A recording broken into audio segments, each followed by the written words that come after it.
Wedding colours పెళ్లి కళ వచ్చేసిందే బాలా. పూర్తి వివరాలకు చదవండి రేపటి సాక్షి దినపత్రిక. ఒక ప్రత్యేకమైన బృందం వైఎస్ఆర్ కాంగ్రెస్ పార్టీకి సంబంధించినటువంటి ఒక బృందం ఇగో చుట్టూరా ఉన్నటువంటి మిత్రులందరితో కలిసి డీజీ గారిని అపాయింట్మెంట్ తీసుకొని వారిని కలవడం జరిగింది. ప్రధానంగా కలవడానికి కారణం ఏమిటంటే వైఎస్ఆర్ కాంగ్రెస్ పార్టీ మీద,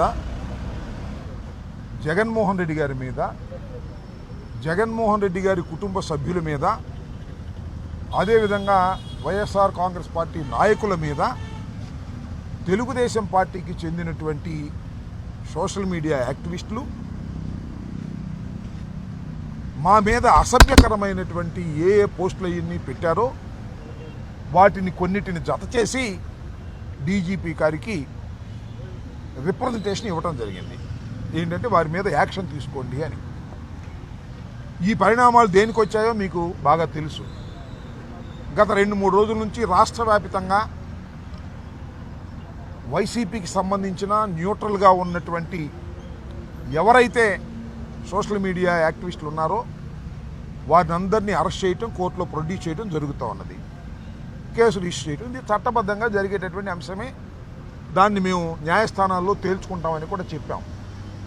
అయితే ఇక్కడ విచిత్రం ఏంటంటే ఫాల్స్ కేసెస్ పెట్టడం ఒకటి, రెండవది వాళ్ళని అరెస్ట్ చేసి అరెస్ట్ చూపించుకోకుండా రోజుల తరబడి పోలీస్ స్టేషన్లు మార్చటం, వారిని వేధించటం, వారిని భయపెట్టడం, కొన్ని సందర్భాలలో వారిని కొట్టడం కూడా జరిగింది.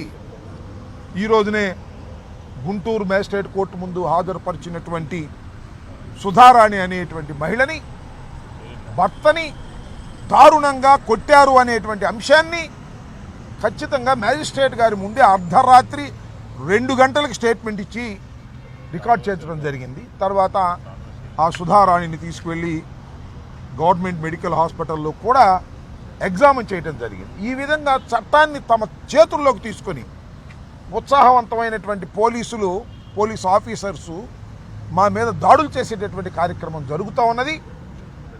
దీన్ని అధికార పార్టీలో ఉన్నటువంటి తెలుగుదేశం నాయకులు ప్రోత్సహిస్తున్నారు. వారి మాట విని మీరు చేస్తున్నారు. వీటి మీద మీరు యాక్షన్ తీసుకోవాలి, అలాంటివి ఆపాలి అనేటువంటిది ఒక అంశం.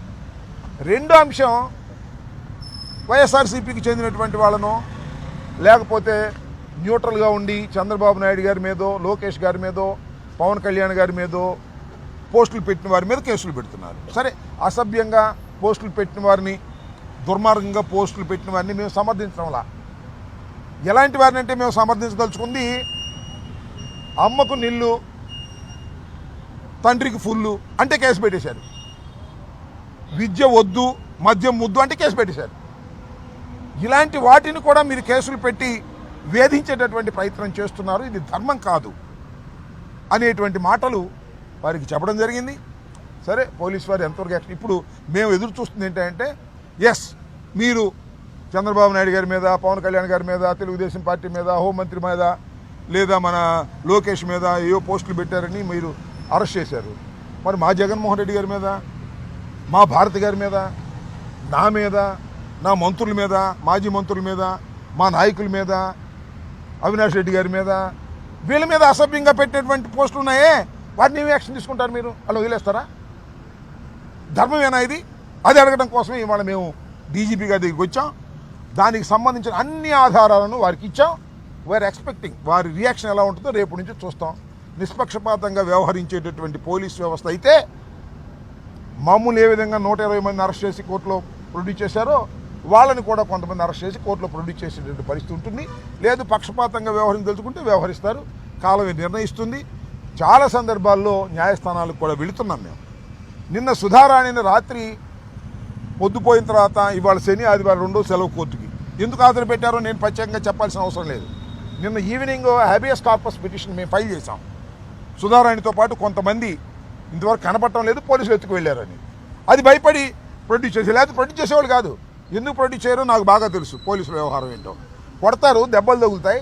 ఈ దెబ్బలు కోర్టులో కనపడకూడదు, తగ్గేదాకా తిప్పుతుంటారు ఆ స్టేషన్ ఈ స్టేషన్. ఈ లోపల హ్యాబియస్ కార్పస్ పడేసాం కాబట్టి కోర్టు వారు రియాక్ట్ అయ్యారు కాబట్టి కోర్టులో తప్పనిసరి అయిపోయి నిన్న ప్రొడ్యూస్ చేశారు. అది కూడా కేసు అవుతుంది. దాని మీద కూడా మేము వ్యాజ్యానికి వెళ్తాం. ఎవరైతే పోలీసు అధికారులు నిర్బంధంలో ఉన్నటువంటి ఇల్లీగల్ కస్టడీ చేసి నిర్బంధించారో వారి మీద యాక్షన్ తీసుకొని వారు సస్పెండ్ అయ్యేంత వరకు కూడా పోరాటం చేస్తామని కూడా మనవి చేస్తున్నాం.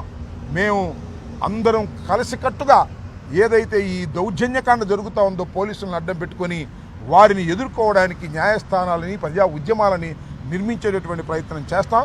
మేము వీఆర్ ఎక్స్పెక్టింగ్ డీజీ గారు కొంత మేరకైనా కూడా ఏదైనా న్యాయం చేస్తారేమోననే ఉద్దేశంతో ఇవాళ మేము వచ్చి వారికి రిప్రజెంటేషన్ ఇవ్వడం జరిగింది.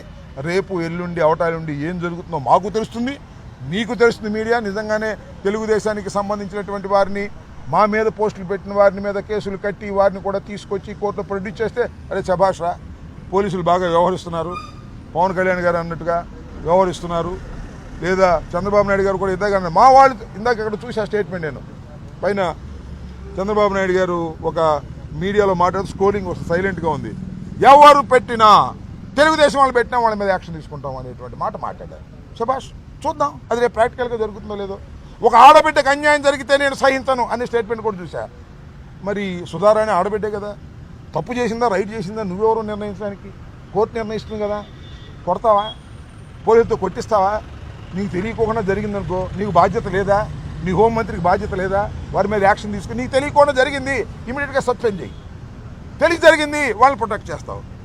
ఆడబిడ్డని అన్యాయం జరిగితే సహించనని చెబుతున్నటువంటి చంద్రబాబు నాయుడు గారి పరిపాలనలోనే సుధారాణి అనే ఒక ఆడబిడ్డని తెలంగాణ నుంచి పట్టుకొచ్చి 4 రోజులు తిప్పి పోలీస్ స్టేషన్లో కొట్టి కోర్టుకు హాజరు పెట్టినటువంటి రాష్ట్రంలో ఏం చెప్పాలి న్యాయం గురించి అనేది ఇవాళ మా ప్రశ్న. పోరాడుతూనే ఉంటాం, ఏమీ ఇబ్బంది లేదు మాకు.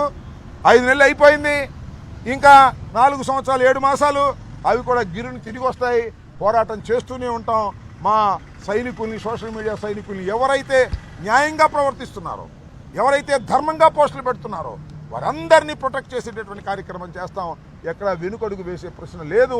జగన్మోహన్ రెడ్డి గారు ఖచ్చితంగా ఆ మద్దతుని, ఆ ధైర్యాన్ని మా అందరికీ ఇచ్చారని కూడా ఈ సందర్భంగా మనవి చేస్తూ, రేపు ఎల్లుండే అవుటెల్లుండిలో ఏ విధమైన యాక్షన్ తీసుకుంటారో చూసిన తర్వాత అవసరమైతే వీళ్ళు గో టు ది కోర్ట్, హైకోర్టుకి వెళ్తాం, సుప్రీంకోర్టుకి వెళ్తాం. న్యాయస్థానాలను ఆశ్రయించడం తప్ప మాకు మార్గం లేదు.